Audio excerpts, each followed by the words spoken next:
Hello আপুরা, কেমন আছো সবাই? আশা করি ভালো আছো। আমিও ভালো আছি। অনেকদিন পর তোমাদের জন্য একটা ভিডিও নিয়ে আসলাম। আশা করি ভালো লাগবে তোমাদের। স্টোরির শুরুতেই বলে দিতে চাই, এটা একটু অন্যরকম। তাই যদি কারো ভালো না লাগে তাহলে স্কিপ করতে পারো। বাইরে ঝিরে ঝিরে বৃষ্টি হচ্ছে।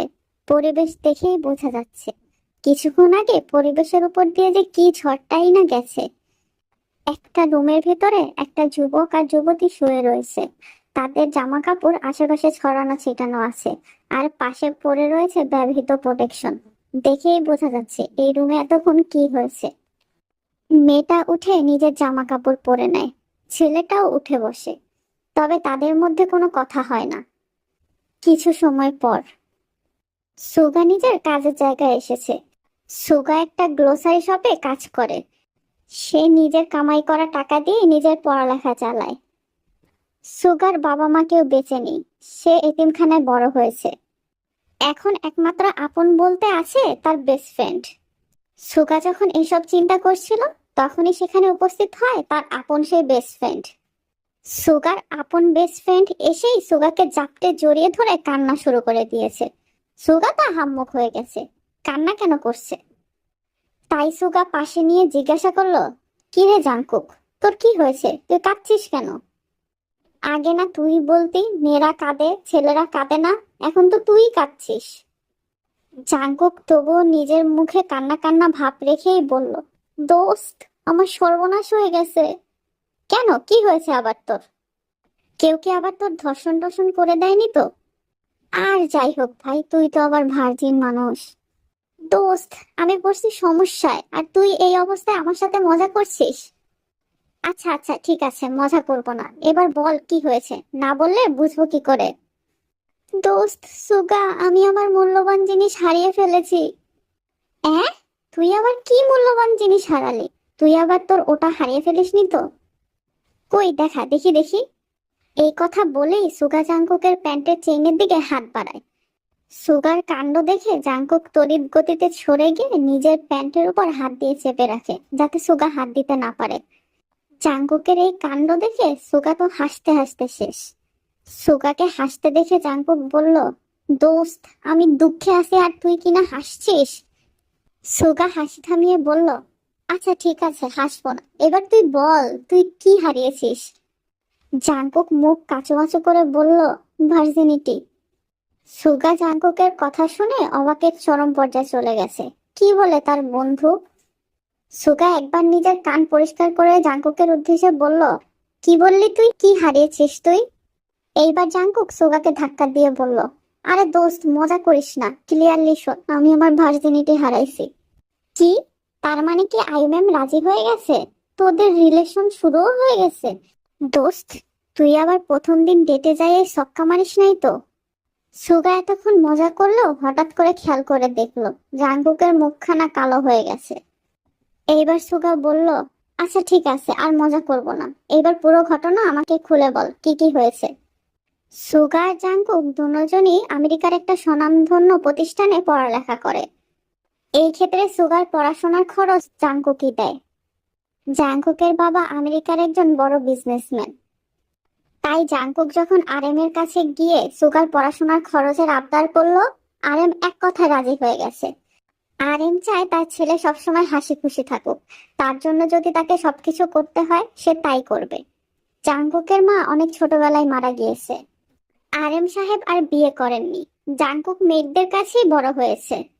তবে কিছুদিন আগে আরএম সাহেব যখন জাংকুককে জানান যে তিনি আরেকজনকে বিয়ে করতে চলেছেন, তখন জাংকুক এক কথাতেই রাজি হয়ে গেছে। তার এতে কোনো সমস্যা নেই।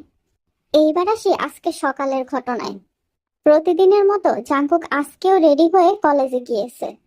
আর তার পাশের বেঞ্চে বসে রয়েছে সুগা। তারা সবসময় পাশাপাশি বসে। জাংকুক বড় বড় ইভেন্ট মিস দিতে রাজি, তবে সে কখনো তাদের প্রথম ক্লাস মিস দেয় না। তার একমাত্র কারণ হলো আয়ু ম্যাডাম, যাকে জাংকুক মন প্রাণ দিয়ে ভালোবাসে। সম্পর্কটা একটু অদ্ভুত। আয়ু ম্যাডাম তার থেকে বয়সে বড়, তবে কি করার, জাংকুক তো মন দিয়ে ফেলেছে। আয়ু ম্যাডামের কথা বলা, পড়ানো সবকিছু জাংকুকের ভীষণ পছন্দ। অবশ্য জাংকুক যে আয়ু ম্যাডামকে পছন্দ করে এটা শুধু সুগা জানে। তাই তো সুগা মাঝে মাঝে জাংকুককে খোঁচা মেরে বলে, কিরে, ভাবি আজকে আসতে এত দেরি করছে কেন? জাঙ্কুকও ভীষণ লজ্জা পায়। তবে আজকে যখন সুগা জাঙ্কুককে খোঁজাখুঁজি করছিল, আই ম্যাডামের ব্যাপারে বলে বলে জাঙ্কুকের গাল লাল করছিল, তখনই হঠাৎ করে কিছু ছেলে মেয়েদের কথা জাঙ্কুকের কানে আসে, যারা কিনা আই ম্যাডামকে নিয়েই কথা বলছিল। জাঙ্কুক সেই দিকে এগিয়ে গিয়ে যা শুনতে পায় তাতে তার পা সেখানেই আটকে যায়।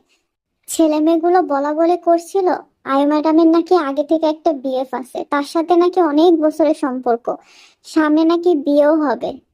এমনকি সেই ছেলে আর আই ম্যাডামের ছবিও তারা দেখছিল। এই ছবি একে একে দেখতে দেখতে জাঙ্কুকের কাছে এসে পৌঁছায়। জাঙ্কুক ছবিটার দিকে এক দৃষ্টিতে তাকিয়ে থাকে। তার হৃদয় ভেঙে চড়ে গেছে। আয়ু ম্যাডাম যে অন্য কাউকে ভালোবাসে এটা সে মেনে নিতেই পারছে না। জাঙ্কুক এইসব দেখে আর এক মিনিটও ক্লাসরুমে দাঁড়ায় না, ব্যাগ নিয়ে দৌড়ে বাহির হয়ে যায়। সুগাও জাঙ্কুকের পেছন পেছন যেতে চাইলে তখনই ক্লাসে ম্যাডাম আসে, তাই সুগা জাঙ্কুকের পেছনে যেতে পারে না। জাঙ্কুক কলেজ ক্যাম্পাসের এক গাছের নিচে বসে রয়েছে। তার মুখ চোখ লাল হয়ে গেছে। আয়ু ম্যামও যে কাউকে ভালোবাসতে পারে এটা তার মাথায় আসেনি। এখানে তো আয়ু ম্যামের কোনো দোষ নেই, সে তো অন্য কাউকে ভালোবাসতেই পারে। আয়ু ম্যাম যদি জাঙ্কুককে ভালোবাসতো তাহলে সেটা অদ্ভুত চোখে দেখতো সবাই। তাই জাঙ্কুক সিদ্ধান্ত নেয় সে মুভ অন করবে। সে আয়ু ম্যাম আর তার বয়ফ্রেন্ডের মাঝখানে কখনোই আসবে না।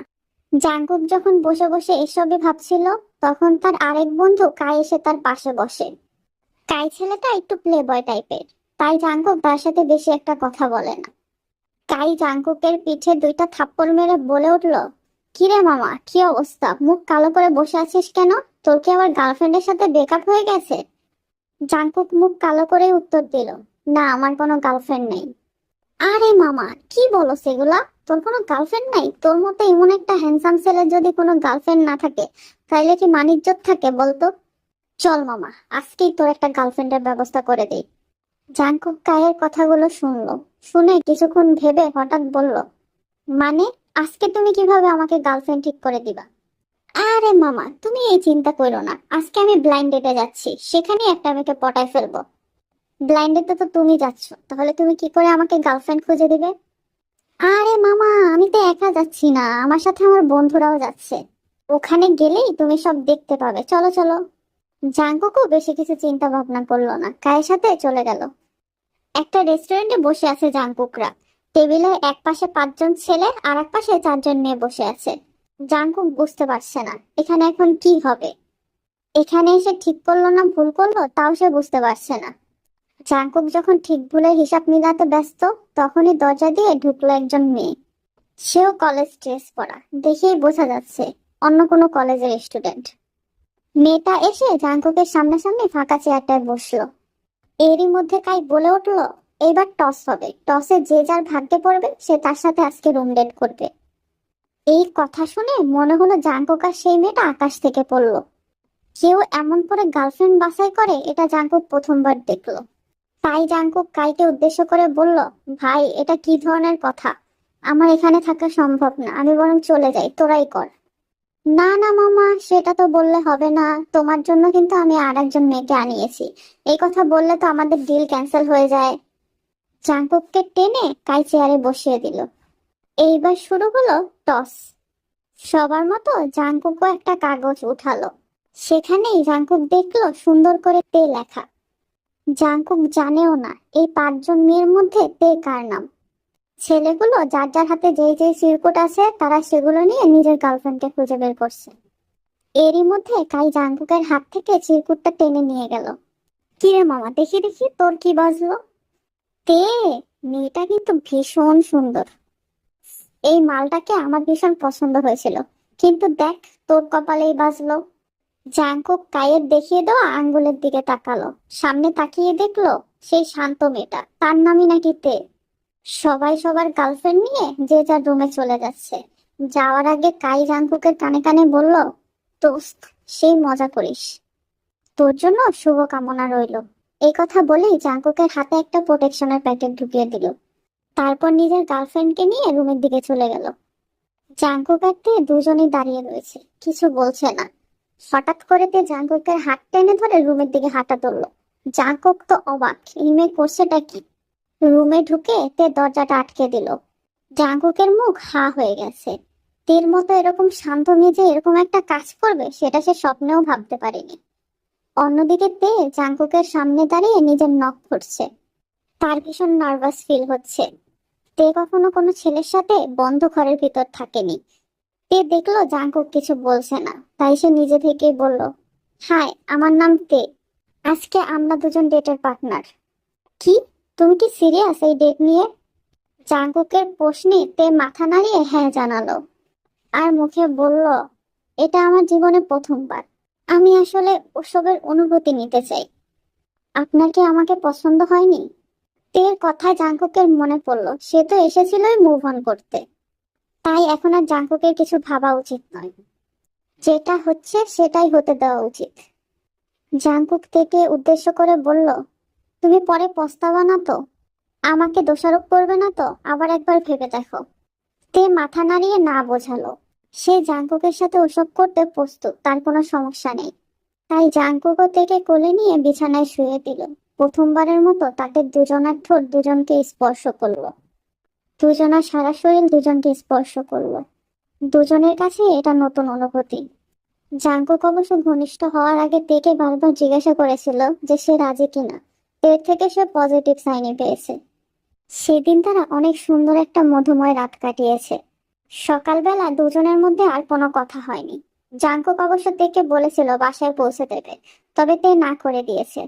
জাঙ্কুক আর তে দুইজনই চাইছে তাদের যেন আর কোনোদিন দেখা না হয়। সত্যি কি তাই? সত্যি কি ভাগ্য তাদের আর দেখা হওয়া লেখেনি, নাকি অন্য কিছু লিখে রেখেছে, যেটা কিনা তে আর জাঙ্কুকের ভাবনার মধ্যেও ছিল না? সুগা কি বলে জাঙ্কুককে বুঝতে দিবে সেটা সে নিজেই বুঝতে পারছে না। তবুও সে জাঙ্কুককে উদ্দেশ্য করে বলে উঠল, আচ্ছা ঠিক আছে, এতে চিন্তা করার কি আছে? তুইও মেয়েটাকে চিনিস না, মেয়েটাও তোকে চেনে না। তোদের আবার দেখা হওয়ার সম্ভাবনাও খুব কম। তাই আর টেনশন নিস না, ভুলে যায় সব। কি করে ভুলবো রে দোস্ত? এসব কি ভুলার জিনিস বল তুই? আরে যা হওয়ার হয়ে গেছে, এসব নিয়ে পড়ে থাকলে তো আর হবে না। সুগা জাঙ্কুককে অনেক কিছু বলে ভুলিয়ে টুলিয়ে বাড়ি পাঠিয়ে দিল। আরেম আর জাঙ্কুক একই টেবিলে বসে ডিনার করছে।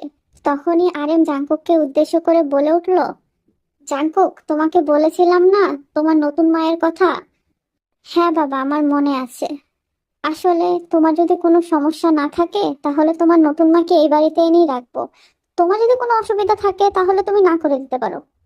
না না বাবা, আমার কোনো সমস্যা নেই, তুমি আন্টিকে এখানেই নিয়ে আসো। তবুও আরেম আবার জাঙ্কুককে জিজ্ঞাসা করলো, আচ্ছা সত্যি তোমার কোনো সমস্যা নেই তো জাঙ্কুক?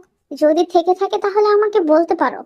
জাঙ্কুক এবার চেয়ার থেকে উঠে নিজের বাবাকে জড়িয়ে ধরলো, বলল, না বাবা, আমার কোনো সমস্যা নেই। তুমি যদি খুশি থাকো তাহলে আমিও খুশি। আরেম এবার জাঙ্কুকের মাথায় হাত বুলিয়ে দিয়ে মুচকি হাসলেন। তিনি জানেন তার ছেলেটা তার একাকিত্ব ধরতে পারে, তাই তো এত সহজেই রাজি হয়ে গেছে। সকাল থেকে আরেম আর জাঙ্কুক প্রচন্ড বিজি, কারণ তারা আজকে নিজেদের ঘর গোছাচ্ছে। আরেম জাঙ্কুককে বলেছে তার নাকি একটা ছোট বোনও আছে, তাই জাঙ্কুকের পাশের রুমটাই তাকে দেওয়া হবে। সবকিছু ঠিকঠাকই চলছিল, জাঙ্কুকও সবকিছু বুঝিয়ে রেখেছিল। কিন্তু বিপত্তি তো তখন বাঁচলো যখন জাঙ্কুক দেখলো তার সেই ছোট বোন আর কেউ না, তে নিজেই। তেকে দেখে জাঙ্কুকের এমন অবস্থা যে সে কথা বলার ভাষাই হারিয়ে ফেলেছে। যেই মেয়ের সাথে দেখা হবে না ভেবে একটু রিল্যাক্স ছিল, সেই মেয়ে কিনা তার বোন বের হলো। এমনকি এখন থেকে একই বাড়িতে থাকতে হবে তাদের। তেরও একই অবস্থা। জাঙ্কুককে যে সে এখানে দেখবে সেটা সে স্বপ্নেও ভাবেনি। এই কয়দিন তের বারবারই জাঙ্কুকের কথা মনে পড়েছে। জাঙ্কুকের সাথে কাটানো মুহূর্তগুলো বারবার চোখের সামনে ভেসে উঠেছে। তে তো ভেবেছিল আস্তে আস্তে ভুলে যাবে, সব ঠিক হয়ে যাবে, কিন্তু এটা কি হলো? তবে তে আর জাঙ্কুক দুজনেই কিছু বলল না, কারণ সামনেই তাদের মা বাবা আছে। তে চায় না তার মা জিনের সুখ তার জন্য নষ্ট হয়ে যাক। তার মা তাকে নিয়ে এতদিন খুব কষ্ট করেছে। এতদিন পর জিন একটু সুখের মুখ দেখেছে, তে কোনোভাবে এটা নষ্ট হতে দিবে না। জাঙ্কুকেরও একই অবস্থা, সেও চায় না তার বাবার আনন্দ নষ্ট হয়ে যাক। তাই দুজনেই চুপ থাকাই ভালো মনে করলো। এইবার আরেম জাঙ্কুককে উদ্দেশ্য করে বলল, জাঙ্কুক, এই হলো তোমার বোন। ও তোমার থেকে 1 ইয়ার ছোট। ভাবছি ওকেও তোমার কলেজে ভর্তি করে দিব, তুমি দেখে শুনে রাখবে। এইবার তো জাঙ্কুকের হাওয়া আরো টাইট হয়ে গেল। এতক্ষণ তো ভেবেছে শুধু বাড়িতে দেখতে হবে, না এখন কিনা তার কলেজেও থাকবে। এরই মধ্যে আবার আরেমের গলার স্বর ভেসে আসলো, জাঙ্কুক যাও, তেকে নিজের রুম দেখিয়ে দিয়ে আসো। তেমা, তুমি যাও, জাঙ্কুকের সাথে যাও। জাঙ্কুকও বাধ্য ছেলের মতো তেকে নিয়ে রুমের উদ্দেশ্যে হাঁটা ধরলো। জাঙ্কুক আর তের রুমে ঢুকতেই জাঙ্কুক দরজা আটকে দিল, কিন্তু দুজন এখন চুপ করে আছে। জাঙ্কুকও বুঝতে পারছে না কি বলে শুরু করবে, আর তেও কিছু বুঝতে পারছে না। জাঙ্কুকই প্রথমে কথা বলা শুরু করলো। আচ্ছা, তুমি এসব কথা কাউকে বলনি তো? আর আমাদের মধ্যে যা হয়েছে সব তুমি ভুলে যাও, কারণ এখন থেকে আমরা দুজন ভাই বোন। জাঙ্কুকের কথা শুনিতে বিড়বিড় করে বলল, আপন না, সৎ ভাই বোন। জাঙ্কুক অবশ্য তের কথা শোনেনি। জাঙ্কুক আবার বলল, এখন থেকে মনে করো তোমার আর আমার কোনোদিন দেখাই হয়নি, আমরা আজকেই ফার্স্ট মিট করলাম। তে জাঙ্কুকের দিকে কিছুক্ষণ তাকিয়ে থেকে মাথা নাড়িয়ে হ্যাঁ বোঝালো। জাঙ্কুক এবার মুখে একটা নিশ্চিন্ত ভাব এনে বলল, আচ্ছা ঠিক আছে, এটাই তোমার রুম, তুমি এখন থেকে এখানেই থাকবে। জাঙ্কুক রুম থেকে বেরিয়ে যেতেই তে চার হাত পা ছড়িয়ে ছিটিয়ে বিছানায় শুয়ে পড়ল আর ভাবতে লাগলো আগের দিনের কথা। আসলে তে ওই রকম মেয়েই না যে হঠাৎ করে একটা ছেলের সাথে নাইট স্পেন্ড করবে। প্রতিনিয়ত তের কলেজের মেয়েরা তেকে বুলি করতো। তে একটু শান্তশিষ্ট, কথা কম বলে, তাই তার সাথে যা ইচ্ছা তাই করতো। এমনকি তের এবিলিটি নিয়েও কথা বলতো। ওই বুলি করা মেয়েগুলো তেকে এসেক্সুয়ালও বলেছে, কারণ তে কখনো কোনো ছেলের সাথে কথা বলে না। এইসব প্রতিনিয়ত মানসিক ট্রমা, ওদের কথাবার্তা সবকিছু মিলিয়ে তে অনেক ভেঙে পড়েছিল। পরে তে নিজেই এরকম একটা সিদ্ধান্ত নিয়েছে। জাঙ্কুক সামনে সামনে হাঁটছে আর তে তার পেছন পেছন। জাঙ্কুকের মেজাজটাই আজ বিগড়ে আছে। আরএম সাহেব সকাল সকালই বলেছে সে থেকে জাঙ্কুকের কলেজে ভর্তি করিয়ে দিয়েছে। জাঙ্কুক তো ভেবেছিল অবশ্য কয়টা দিন থেকে তার কলেজে দেখতে হবে না, কিন্তু কি করলো আরএম সাহেব, যত দ্রুত সম্ভব ভর্তি করিয়ে দিল। আবার বড় বড় করে বলেও দিয়েছে, জাঙ্কুক, আমি কিন্তু তের দায়িত্ব তোমার কাছে দিলাম, তুমি পুরো কলেজে ওকে দেখে রাখবে। এই কয়দিনে জাঙ্কুক এটা বুঝতে পেরেছে মেয়েটা অনেক শান্তশিষ্ট, কথাও কম বলে। তবুও সে মনে মনে আশা রাখছে কোনো ঝামেলা হবে না। কলেজে পৌঁছে জাঙ্কুককে চুপচাপ নিজের সিটে বসে থাকতে দেখে সুগা জাঙ্কুককে জিজ্ঞাসা করলো, কি রে দোস্ত, তোর আবার কি হলো? মুখটা আবার বাংলার কাছের মতো করে রেখেছিস? আবার তোর মূল্যবান কিছু হারিয়ে গেছে নাকি? না রে দোস্ত, ওই মেয়েটা। কোন মেয়েটা? তুই যার সাথে রাত কাটিয়েছিস সেই মেয়েটা? হ্যাঁ রে দোস্ত, ও আমাদের কলেজে ভর্তি হয়েছে। জাঙ্কুকের কথা শুনে তো সুগার মাথা হাত, কি বলে তার বন্ধু? তা ওই মেয়ে যে কলেজে ভর্তি হয়েছে তুই জানলি কি করে? আরে শুধু তো কলেজে ভর্তি হলেও চলতো, আমার বাড়িতেও ঘাঁটি গেড়েছে। ব্যাপারটা খোলাখুলি করে বলতো, নইলে বুঝবো কি করে। তোকে আমি জিন আন্টির কথা বলেছিলাম না? হ্যাঁ হ্যাঁ, আমার মনে আছে, কেন, কি হয়েছে? আসলে ওই মেয়েটার নাম তে, আর ও জিন আন্টির মেয়ে। কি কি বলিস তুই এগুলা? তাহলে তো ও তো সৎবোন হয়ে গেল। আরে এর জন্যই তো টেনশনে আমার মাথা ফেটে যাচ্ছে, কি করব কিচ্ছু বুঝতে পারছি না। আবার বাবা আমাকে বলে দিয়েছে কলেজে যাতে ওকে দেখে দেখে রাখি, বড় ভাইয়ের দায়িত্ব পালন করি। সুগা এবার জাঙ্কুককে উদ্দেশ্য করে বলল, তুই তো আবার বড় ভাইয়া হওয়ার আগেই ছাইয়া হয়ে গেছিস। সুগা, আমি আছি টেনশনে আর তুই কিনা আমাকে নিয়ে মজা নিচ্ছিস। আরে না না দোস্ত, তুই চিন্তা করিস না, কিন্তু এখানে তো আর আমার কিছু করার নেই, যা করার তোকেই করতে হবে। আচ্ছা, মেয়েটা তো এখনো কাউকে কিছু বলেনি তাই না? না, ও কাউকে কিছু বলেনি, আর বলবে বলেও মনে হয় না। তবুও আমার কেমন জানি আনইজি ফিল হয়। আরে বাদ দে দোস্ত, আস্তে আস্তে সব ঠিক হয়ে যাবে। চল চল, এবার ক্যান্টিনে চল, পেটে তো কিছু পড়তে হবে, না হলে বুদ্ধি খুলবে কিভাবে। সুগা টেনে জাঙ্কুককে নিয়ে ক্যান্টিনে চলে গেল। তের আজকের ক্লাস মোটামুটি ভালোই গেল। প্রথমে একটু ভয় ভয় লাগছিল, যদি আবার তার সাথে আগে কলেজের মতো কিছু হয়। তবে টিফিনের আগ পর্যন্ত সব ঠিকঠাকই আছে। তাই তেও একা একা টিফিন করার উদ্দেশ্যে ক্যান্টিনে চলে গেল। তবে তের কপালে শান্তি লেখা ছিল না। তে যখন টিফিন করছিল তখন হঠাৎ করে তেদের ক্লাসের 2-3 জন মেয়ে এসে তেকে বুলি করা শুরু করলো। মেয়েগুলো ইচ্ছে করে তের খাবারে অতিরিক্ত মরিচ ঢেলে দিল আর তেকে জোর করলো খাওয়ার জন্য। তেকেও বাধ্য হয়ে খেতে হলো। ক্যান্টিনের সবাই চেয়ে চেয়ে দেখছে, কিন্তু কেউ প্রতিবাদ করছে না, কারণ মেয়েগুলোর বাবারা অনেক প্রভাবশালী। তে যখন ঝাল খেয়ে পানির জন্য ছটফট করছিল তখন মেয়েগুলো ওই পানিটা তের মাথার মধ্যে ঢেলে দিল। আর সেই মুহূর্তেই ক্যান্টিনে এসে উপস্থিত হলো জাঙ্কুক আর সুগা। জাঙ্কুক তের এই অবস্থা দেখে দৌড়ে তের কাছে গেল। পানি ফেলার কারণে তের জামা ভিজে গেছে। আর সেই ভেজা শরীর অনেকগুলো ছেলে চোখ দিয়ে গিলে খাচ্ছে। তাই জাঙ্কুক তাড়াতাড়ি নিজের গায়ের কোট খুলে তের গায়ে জড়িয়ে দিল। অন্য টেবিল থেকে পানি এনে তেকে খাইয়ে দিল। তেকে চেয়ারে বসিয়ে জাঙ্কুক এবার মেয়েগুলোকে উদ্দেশ্য করে বলল, ফার্দার যদি আমি কোনোদিন দেখি তোমরা তেকে বুলি করছো, তাহলে আমার থেকে খারাপ কেউ হবে না। রাগে জাঙ্কুকের চোখ মুখ লাল হয়ে গেছে। কেউ আগে কখনো জাঙ্কুককে এতটা রাখতে দেখেনি। তাই মেয়েগুলো জাঙ্কুককে উদ্দেশ্য করে টোন মেরে বলল, তা মেয়েটা তোমার কি হয় জাঙ্কুক ভাইয়া? গার্লফ্রেন্ড নাকি অন্য কিছু?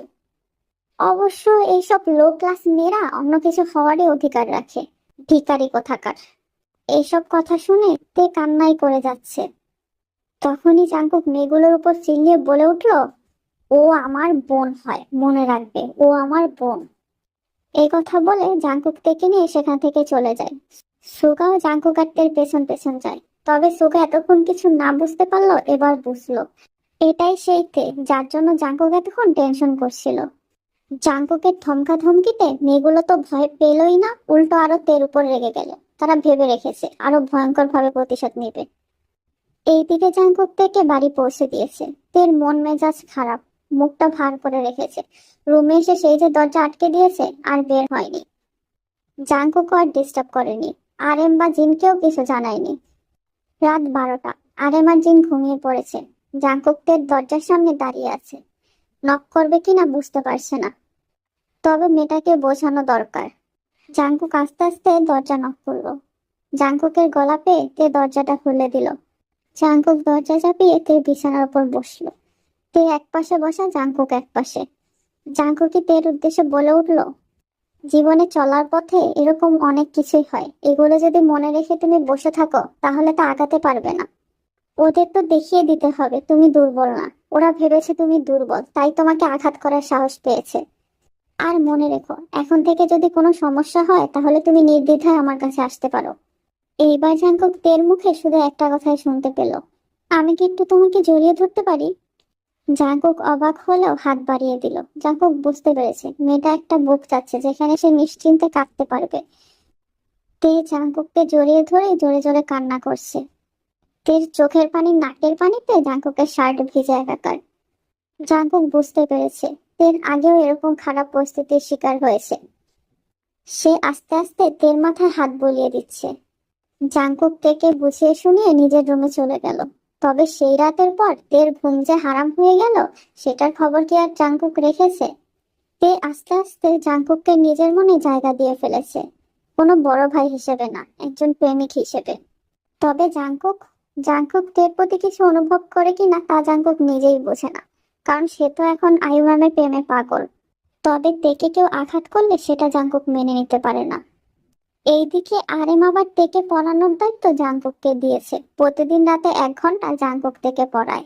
তাদের মধ্যে এখন বাড়তি কথাবার্তাও হয়। তেও জাঙ্কুকের সাথে কাটানো সময়টা খুব সুন্দরভাবে উপভোগ করে। প্রতিদিন একসাথে কলেজে যায়, একসাথে কলেজ থেকে আসে। জাঙ্কুক আর তের সময় ভালোই কাটছিল। এইরকমই একদিন ছুটির পর জাঙ্কুকের অ্যাসাইনমেন্টের কাজ থাকায় সে আর তের সাথে বাড়ি ফিরতে পারেনি। তাই জাঙ্কুক তেকে বলে দিয়েছে একা একা বাড়ি ফিরতে। তে একা একাই বাড়ি ফিরছিল। হঠাৎ করে কতগুলো ছেলে এসে তার পথ আটকে দাঁড়ায়। তে প্রচন্ড ঘাবড়ে যায়। সে কি করবে বুঝতে পারছিল না। কিছু বোঝার আগেই ছেলেগুলো তার মুখে একটা রুমাল চেপে ধরে। তে সেখানেই সেন্সলেস হয়ে যায়। অ্যাসাইনমেন্টের কাজ পরে করবে ভেবে জাঙ্কুক ওই দিন তাড়াতাড়ি বাড়ি ফিরে। এসে জিনকে জিজ্ঞাসা করে, আন্টি তে কি বাড়ি ফিরেছে? কই না তো, তে তো তোমার সাথে ফিরবে। জাঙ্কুক এবার চিন্তায় পড়ে গেল। তেকে তো সে আগেই বাড়ি পাঠিয়ে দিয়েছে। জাঙ্কুক কিছু কি হয়েছে? তে কি কোনো বিপদে পড়েছে? না না আন্টি, এরকম কিছু না, সব ঠিক আছে। আপনি চিন্তা করবেন না, আমি একটু বাইরে যাচ্ছি, আমার কাজ আছে। এই কথা বলেই জাঙ্কুক ব্যাগটা রেখে ওই কলেজ ড্রেস অবস্থায় বাসা থেকে বেরিয়ে যায়। জিন খেয়ে যেতে বলল, জাঙ্কুক শোনেনি। জাঙ্কুক কলেজ যাওয়ার সারা রাস্তা থেকে খোঁজে, কোথাও খুঁজে পায় না। তের এমন কোনো বান্ধবীও নেই যার সাথে তে যেতে পারে। এবার জাঙ্কুকের ভয় লাগছে, তের কোনো ক্ষতি হয়ে যায়নি তো। তের যখন জ্ঞান ফিরে তখন সে চোখ খুলে দেখে সে একটা হোটেল রুমে আছে। হাত পা বাঁধা অবস্থায় বিছানার উপর পড়ে আছে তে। সামনের দিকে তাকিয়েই তের কলিজার পানি শুকিয়ে যায়, কারণ সামনে 5 জন ছেলে দাঁড়িয়ে আছে। ছেলেগুলো তের দিকে তাকিয়ে বিকৃত হাসি দিচ্ছে। সেই বিকৃত হাসি বলে দিচ্ছে ছেলেগুলো তের সাথে কি করতে চলেছে। তে চিৎকার দেওয়ার চেষ্টা করে, তবে তার মুখ বাঁধা, এক বিন্দু আওয়াজও বাইরে পৌঁছায় না। ছেলেগুলো যখনই তের সাথে খারাপ কিছু করতে যাবে, তখনই দরজায় কেউ নক করতে থাকে জোরে জোরে। তাদের মধ্যে একটা ছেলে বিরক্ত হয়ে দরজা খুলে দেয়। দরজা খুলতেই জাঙ্কুক তাড়াতাড়ি ভেতরে ঢোকে। শুধু জাঙ্কুক একা আসেনি, সাথে পুলিশ নিয়েও এসেছে। ছেলেগুলো পুলিশ থেকে প্রচন্ড ভয়ে দৌড়াদৌড়ি শুরু করে, তবে পুলিশের হাতে ঠিকই আটকা পড়ে যায়। এরই মধ্যে জাঙ্কুক গিয়ে তেকে জড়িয়ে ধরে। তে প্রচন্ড পরিমাণে ভেঙে পড়েছে। জাঙ্কুক তের হাত পায়ের বাঁধন খুলে দেয়। তারপর তেকে কোলে নিয়ে গাড়িতে বসিয়ে দেয়। গাড়িতে বসে তে জাঙ্কুকের বুকে মাথা দিয়ে সারা রাস্তা শুয়েছিল। জাঙ্কুক যখন বুঝতে পেরেছে তে কোনো বিপদে আছে, তখনই যেন তার সারা দুনিয়া ওলটপালট হয়ে গেছে। এই মেয়েটার প্রতি কেন তার এত টান তৈরি হয়েছে সে বুঝতেই পারছে না। তাই তো দৌড়ে গিয়েছিল ওই বুলি করা মেয়েগুলোর কাছে। মেয়েগুলোকে জেরা করার পর মেয়েগুলো বাধ্য হয় বলতে তে কোথায় আছে। সারা রাস্তা জাঙ্কুক শুধু প্রে করছিল যাতে তের কোনো ক্ষতি না হয়। তে কাঁদতে কাঁদতে জাঙ্কুকের বুকেই ঘুমিয়ে রয়েছে। এই যে তে জাঙ্কুকের বুকে ঘুমিয়ে আছে, এবার যেন জাঙ্কুকের কলিজাটা ঠান্ডা হয়ে গেছে। এটা কি শুধুই ডাকতো নাকি অন্য কিছু? তেকে কোলে নিয়ে জাঙ্কুক নিজে বাড়িতে ঢোকে, তারপর থেকে নিজের বিছানায় শুইয়ে দেয়। এর মধ্যে জাঙ্কুক আরেম আর জিনকে সবকিছু জানিয়ে দিয়েছে। জিন তো খুব কান্নাকাটি করেছে। আরেম জিনকে বুঝিয়েছে, জাঙ্কুক সবকিছু সামলে নিয়েছে। সন্ধ্যার দিকে তের ঘুম ভাঙে। ঘুম ভাঙলে তে দেখতে পায় জাঙ্কুক তার বিছানার পাশে চেয়ারেই বসে আছে, আর তার মা তার হাত ধরে কাঁদছে। তে উঠে বসে মাকে উদ্দেশ্য করে বলে, মা তুমি চিন্তা করো না, আমি এখন ঠিক আছি। কিভাবে ঠিক থাকবো? আজকে যদি জাঙ্কুক না থাকতো, আজকে তোর কত বড় ক্ষতি হয়ে যেত। এরই মধ্যে জাঙ্কুকের মোবাইলে পুলিশ স্টেশন থেকে ফোন আসলো। তেকে নিয়ে পুলিশ স্টেশনে যেতে হবে। তে একটা চেয়ারে বসে আছে। সে এতক্ষণ ধরে পুলিশদের সবকিছু খুলে বলেছে। সেই বুলি করা মেয়েগুলোকেও ধরে আনা হয়েছে। মেয়েগুলো এখন তের চরিত্রের দিকে আঙ্গুল তুলছে। তারা বলছে তে নাকি এর আগেও হোটেলে গিয়েছিল, তেই ছেলেগুলোর সাথে টাকার বিনিময়ে গিয়েছিল, এইসব আজে বাজে কথা বলছিল। যখন আরেম সাহেব প্রমাণ দেওয়ার কথা বলে, তখনই মেয়েগুলো হোটেল মালিককে ডেকে আনে। রেজিস্টার খাতায় জাঙ্কুক আর তের নাম দেখে তারা দুজন অবাক হয়ে যায়। আরেম আর জিন কি বলবে বুঝতেই পারছে না। তবুও তারা বিশ্বাসের সাথে বলে, না এটা হতেই পারে না, আমাদের ছেলেমেয়েরা এরকম না। জাঙ্কুক আর তে তো চুপ করে রয়েছে, লজ্জায় তারা মাথা নিচু করে আছে। সেই দিনের একটা ভুল যে এইভাবে সামনে আসবে তা জাঙ্কুক আর তে স্বপ্নেও ভাবেনি। যখন সিসিটিভি ফুটেজ চেক করা হলো, তখন আরেম এসে জাঙ্কুকের গালে ঠাস করে একটা থাপ্পড় লাগিয়ে দিল। জাঙ্কুক গালে হাত দিয়ে শুধু বাবার দিকে তাকিয়ে আছে। বাবা এ প্রথম তাকে মারলো। আর জিন্তু থেকে মারছে আর বুলি আওড়াচ্ছে, তোকে জন্ম দিয়ে আমি ভুল করেছি, এই দিন দেখার জন্য তোকে জন্ম দিয়েছিলাম, কেন তুই এমন করলি? তে শুধু কাঁদছে, কোনো উত্তর দিতে পারছে না। আরেম অবশ্য টাকা দিয়ে সব কেস ডিসমিস করে দিয়েছে। ওই হোটেলের ব্যাপারটা আর বাইরে আসেনি। তবে তের সাথে যারা খারাপ ব্যবহার করেছে তাদেরও কোনো শাস্তি হয়নি। সেই ঘটনার পর কেটে গেছে 15 দিন। জাঙ্কুক আর তের এখন কথা হয় না। তারা কলেজেও যায়নি এই 15 দিন। আরএম আর জিন তো জাঙ্কুক আর তেকে অ্যাভয়েড করে চলছে। তে অনেকবার মায়ের কাছে ক্ষমা চেয়েছে, তবে তার মা তাকে মাফ করেনি। জাঙ্কুকও অবশ্য তার বাবার কাছে অনেকবার ক্ষমা চেয়েছে। ইদানিং তের শরীরটা ভীষণ খারাপ, কিছু হলে গন্ধ পায় আর বমি আসে, মাথাও ঘোরে, তবে এই কথাতে কাউকে বলতে পারে না। তে অবশ্য খেয়াল করেছে এই 4 মাস ধরে তার পিরিয়ড হচ্ছে না। তে ভয়ে ভয়ে প্রেগনেন্সি টেস্ট করে, আর প্রেগনেন্সি কিটে ফলাফল হিসেবে পজিটিভ দেখায়। এটা দেখে তো তের দুনিয়া এলোমেলো হয়ে গেছে। এইদিকে বাড়ির পরিস্থিতি ভালো না, এর মধ্যে এরকম একটা খবর সে কি করে দিবে। তে সারাদিন নাওয়া খাওয়া ছেড়ে রুমেই পড়ে থাকে খাপটি মেরে। কি করবে তার কিছুই মাথায় আসছে না। সে কি করে জাঙ্কুককেই বা এই কথা বলবে? তে রুম থেকেও বের হতো না, ঠিক মতো খাওয়া দাওয়াও করতো না। এসব দেখে জিনার একটু রাগ কমে আসে। তাই সে মেয়ের রুমে গিয়ে মেয়ের উদ্দেশ্যে বলে, ঠিক আছে তে, যা হওয়ার হয়ে গেছে, এখন সবকিছু ভুলে নতুন করে শুরু করো, আম্মু তোমাকে মাফ করে দিয়েছে। এই কথা শুনে তে মানসিক ভাবে আরো ভেঙে পড়ে। এই মধ্যে সে কি করে বলবে যে সে প্রেগনেন্ট? জিন তেকে জড়িয়ে ধরে মাথায় হাত বুলিয়ে দিয়ে বলে, যা হওয়ার হয়ে গেছে, ওসব ভুলে যাও। জাঙ্কুক তোমার ভাই হয়, সেটা মনে রেখেই থেকো। জিন আরো তের সাথে কিছুক্ষণ কথা বলে সেখান থেকে চলে যায়। তের তো এবার আরো পাগল পাগল দশা, কি করবে কিছুই বুঝতে পারছে না। অবশেষে সে সিদ্ধান্ত নেয় সে অ্যাবর্শন করাবে। তাই তে কাউকে কিছু না জানিয়ে একা একা হসপিটালে চলে যায়। তে ডাক্তারের কেবিনে আল্ট্রাসোনোগ্রাফির কাগজ নিয়ে বসে আছে। কি সুন্দর ফুটফুটে একটা বাচ্চা, তার অংশ তার শরীরে আছে, কিন্তু তাকে সে রাখতে পারবে না। তের ভীষণ কষ্ট হচ্ছে। এরই মধ্যে ডাক্তারটা তেকে উদ্দেশ্য করে বলে ওঠে, কি সমস্যা, তুমি অ্যাবর্শন করাতে কেন চাইছো? তোমার বাচ্চাটা প্রচন্ড হেলদি আর সুস্থ স্বাভাবিক আছে। তুমি আবার চিন্তা করে দেখো, তুমি কি অ্যাবর্শন করাতে চাও? তোমাকে আমি 5 মিনিট সময় দিলাম, তুমি ঘুরে এসে আমাকে জানাও। তে বাইরে বের হয়ে গেল। সে এখন কেবিনের সামনে চেয়ারে বসে রয়েছে। তার যদি সুযোগ থাকতো তাহলে সে বাচ্চাটাকে অবশ্যই রেখে দিত। তার কিছুই করার নেই, এটা করতে সে বাধ্য। এইদিকে জাঙ্কুক ও সুগাকে নিয়ে এই হসপিটালে এসেছিল। সুগা এবার পড়ে গিয়ে পায়ে ব্যথা পেয়েছে। জাঙ্কুক সুগাকে কেবিনে রেখে বাইরে বের হয় কিছু কেনার উদ্দেশ্যে। তখনই হঠাৎ করে তার চোখ যায় গাইনি বিভাগের দিকে। সামনের চেয়ারে তেকে বসে থাকতে দেখে জাঙ্কুকের ভ্রু কুঁচকে যায়। তের আবার কি হলো যে এখানে আসে? ওর কোনো বড় অসুখ টসুখ হলো না তো? এইসব ভেবেই জাঙ্কুক তের দিকে এগিয়ে যায়। হঠাৎ করে কেউ পাশে বসায়, তে সেই দিকেই তাকায়। তাকিয়ে জাঙ্কুককে দেখে তে আরো অবাক হয়ে যায়। সে তো চায়নি জাঙ্কুক এইসব বিষয়ে জানুক। জাঙ্কুককে দেখে তে নিজের হাতের রিপোর্টটা পিছনে লুকিয়ে ফেলে। এতে জাঙ্কুকের মনে সন্দেহ আরো বেড়ে যায়। তাই সে টান দিয়ে তের হাত থেকে রিপোর্টটা নিয়ে যায়। রিপোর্টটা দেখে জাঙ্কুকের মস্তিষ্ক এলোমেলো হয়ে যায়। তার আর বুঝতে বাকি নেই যে তে প্রেগনেন্ট। তখন জাঙ্কুকের মনে পড়ে সেদিন রাতে সে আর তে অনেকবার ইন্টিমেট হয়েছিল। প্রত্যেকবার প্রোটেকশন ইউজ করলেও লাস্টবার জাঙ্কুক এমনিই তের সাথে ইন্টিমেট হয়েছিল। অতিরিক্ত উত্তেজনায় তারা কি করেছে তারা নিজেরাও বুঝতে পারেনি। আর তার ফল এখন তের পেটে। এরই মধ্যে তের নাম ডাকা হয়। তে যখন চলে যায় ভিতরে তখন জাঙ্কুকও তের পিছন পিছন যায়। ডাক্তারের কথাবার্তার মাধ্যমে জাঙ্কুক বুঝতে পারে তে অ্যাবর্শন করাতে এসেছে। অ্যাবর্শনের কথা শুনে জাঙ্কুক তের দিকে তাকিয়ে থাকে। জাঙ্কুক তো ভেবেছিল তে আজকে জানতে পেরেছে, তবে সে এবার বুঝতে পারছে তে আগে থেকেই এসব বিষয় জানে, তাই তো আজকে অ্যাবর্শন করাতে এসেছে। এর মধ্যে জাঙ্কুকের কানে আসে ডাক্তারের কিছু কথা। শোনোতে, তোমার বেবির বয়স প্রায় 4 মাসের কাছাকাছি। এখন অ্যাবর্শন করালে তোমার শারীরিক কিছু ক্ষতি হতে পারে, এমনকি এতে তোমার লাইফ রিস্কও আছে। তোমাকে আমি বারবার চিন্তা ভাবনা করতে বলেছি, তবুও কি তুমি তোমার সিদ্ধান্তে অটল? তে হ্যাঁ বলার জন্য মুখ খুলবে এর আগে জাঙ্কুকের মুখের কথা কেড়ে নিয়ে বলে, সরি ম্যাডাম, তে ওর সিদ্ধান্ত পরিবর্তন করেছে, আমরা কোনো অ্যাবর্শন চাই না। ডাক্তারটা তখন জাঙ্কুককে উদ্দেশ্য করে বলে, তুমি কে, বাচ্চার বাবা? জাঙ্কুক মাথা নাড়িয়ে হ্যাঁ বোঝায়। তারপর ডাক্তারকে উদ্দেশ্য করে বলে, আমরা দুজন মিলে সিদ্ধান্ত নিয়েছি বাবুটাকে জন্ম দিব।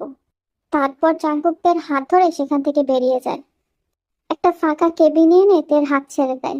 তেকে উদ্দেশ্য করে জাঙ্কুক বলে, তুমি এত বড় একটা কথা কি করে আমাকে লুকিয়ে গেলে, আর আমাকে না জানিয়ে তুমি অ্যাবর্শন করতে চলে এলে? তে কোনো উত্তর দিচ্ছে না, শুধু হিসকি তুলে কাঁদছে। শুধু কাঁদলে হবে না, আজকে তোমাকে উত্তর দিতেই হবে। বেবিটা তো আমার, আমার তো জানার অধিকার আছে, তাই না? এইবার তে কান্না কান্না কণ্ঠে বলল, আমি আর কোনো ঝামেলা বাড়াতে চাইনি, তাই আমি এই সিদ্ধান্ত নিয়েছিলাম। আর এই কথা আমি বাবা মাকেও বলতে পারতাম না। জাঙ্কুক বুঝতে পারে তে কতটা মানসিক চাপের মধ্যে গেছে, তাই সে তেকে জড়িয়ে ধরে আর তের কানে কানে বলে, তে, আমি বাবুটাকে চাই। এই কথাটা তের মনে একটা প্রশান্তি এনে দেয়। তে তো ভেবেছিল জাঙ্কুক হয়তো বাচ্চাটাকে অস্বীকার করবে। সেই ভয়েও তে জাঙ্কুকের কাছে কিছু বলেনি। আমি সিদ্ধান্ত নিয়েছি আমরা দুজন বিয়ে করব। বাবা মা কখনো মেনে নেবে না আমাদের দুজনকে একসাথে। এই বাচ্চাটার জন্য হয়তো মেনে নিতে পারে বলে তো একবার দেখতে পারি। তেও জাঙ্কুকের কথায় মাথা নাড়ালো। জাঙ্কুক আর তে মাথা নত করে আরেমা জিনের সামনে দাঁড়িয়ে আছে। তের প্রেগনেন্সি টেস্টের রিপোর্টটা আরেমা জিনের হাতে। আরেমার জিন মনে হয় কথা বলার ভাষাই হারিয়ে ফেলেছে। আরেমার জিন সেখান থেকে উঠে চলে যায়। তে আর জাঙ্কুক সেখানেই মাথা নিচু করে বসে থাকে। আধা ঘন্টা পর আরেমার জিন তাদের রুম থেকে বেরিয়ে আসে। এইবার আরএম জাঙ্কুককে উদ্দেশ্য করে বলে, খুব তাড়াতাড়ি তোমাদের বিয়ের ব্যবস্থা করছি, যত তাড়াতাড়ি সম্ভব তোমরা তৈরি থেকো বিয়ের জন্য। আরএমের মুখে এই কথা শুনে জাঙ্কুক আর তে দুইজনেই খুশি। অবশেষে তারা বাবুটাকে পৃথিবীতে আনতে পারবে। জাঙ্কুক আর তের বিয়ে হয়েছে এই 2 মাস হলো। তের পেটের বাচ্চাটার বয়স এখন 6 মাস। জামার উপর দিয়ে এখন তের পেট বোঝা যায়। তে এখন আর কলেজে যায় না। আরএম আর জিন প্রথম প্রথম ওদের সাথে রাগ করে থাকলেও এখন আস্তে আস্তে মেনে নিয়েছে। জাঙ্কুক খুবই কেয়ারফুল তের ব্যাপারে। সে তার বাচ্চার ব্যাপারেও খুবই কেয়ারফুল। জাঙ্কুক যে এখন ছোট্ট বাবা হবে। এইদিকে সুগাও তো ভীষণ খুশি, সে মামা হয়ে যাবে এত ছোট বয়সে। জাঙ্কুক অবশ্য কলেজ কন্টিনিউ করছে। সে প্রতিদিন এসে তেকে একটু একটু পড়ায়, যাতে তের পড়ালেখার সাথে সম্পর্ক বিচ্ছিন্ন না হয়। আজ কলেজ থেকে এসে জাঙ্কুক গোসলে ঢুকছিল। হঠাৎ করে দরজা খুলে ভিতরে ঢুকতেই দেখে তে গোসল করছে। তেকে এই অবস্থায় দেখে জাঙ্কুক লজ্জা পেয়ে যায়। তখন তে জাঙ্কুককে উদ্দেশ্য করে বলে, চলে আসো, কোনো সমস্যা নাই। এমনিতেই আমরা একজন আরেকজনের আগেই দেখে ফেলেছি, নইলে কি আর এখন আমার পেট ফুলে যায়। জাঙ্কুক ভেতরে গিয়ে ঝর্ণার নিচে তেকে পেছন থেকে জড়িয়ে ধরে। বিয়ের পর অবশ্য জাঙ্কুক আর তে কখনো ইন্টিমেট হয়নি, কারণ তে প্রেগনেন্ট। জাঙ্কুক তেকে ভালোবেসে ফেলেছে, প্রচন্ড রকমের ভালোবেসে ফেলেছে। জাঙ্কুক এখন তে আর বাচ্চা ছাড়া আর কিছুই ভাবে না। সে তে আর বাচ্চাকে নিয়ে একটা সুখে সংসার চায়। তের এখন 9 মাস চলছে, সামনেই ডেলিভারি ডেট। জাঙ্কুক যে তেকে ভালোবাসে এটা এখনো জাঙ্কুক তেকে জানায়নি। জাঙ্কুক ভেবে রেখেছে বাচ্চা ডেলিভারির পরেই বাচ্চার মাকে বলবে যে জাঙ্কুক তাকে কতটা ভালোবাসে। আজ সকালে হঠাৎ করেই তের লেবার পেন উঠেছে। জাঙ্কুক তখন কলেজে ছিল। জিন ফোন করে জানানোর সাথে সাথে জাঙ্কুক দৌড়ে হসপিটালে পৌঁছে যায়। জাঙ্কুক হসপিটালে পৌঁছে দেখে তে চিৎকার দিয়ে কাঁদছে। জাঙ্কুক গিয়ে তের মাথার কাছে বসে, আস্তে আস্তে তের মাথায় হাত বুলে দিতে শুরু করে। এইবার তে জাঙ্কুককে দেখে আরো জোরে কাঁদতে শুরু করে। জাঙ্কুক, আমার মনে হচ্ছে আমি বাঁচবো না। আমি যদি মারা যাই, তুমি আমার বেবিটাকে ভালো করে বড় করো, হ্যাঁ? তুমি আমাকে কথা দাও আমার বেবির কোনো কষ্ট হতে দিবে না। চুপ, এরকম কথা যেন আমি আর না শুনি। বেবির সাথে সাথে আমি বেবির মাকেও সুস্থ চাই, কারণ আমি বেবির মাকে যে ভীষণ ভালোবাসি, তাকে ছাড়া তো আমি থাকতে পারবো না। এই প্রথম তে জাঙ্কুকের মুখে নিজেকে ভালোবাসার কথা শুনতে পেল। তে, তোমাকে সুস্থ হয়ে ফিরতে হবে। তুমি, আমি আর বেবি একটা সুন্দর পরিবার হবে।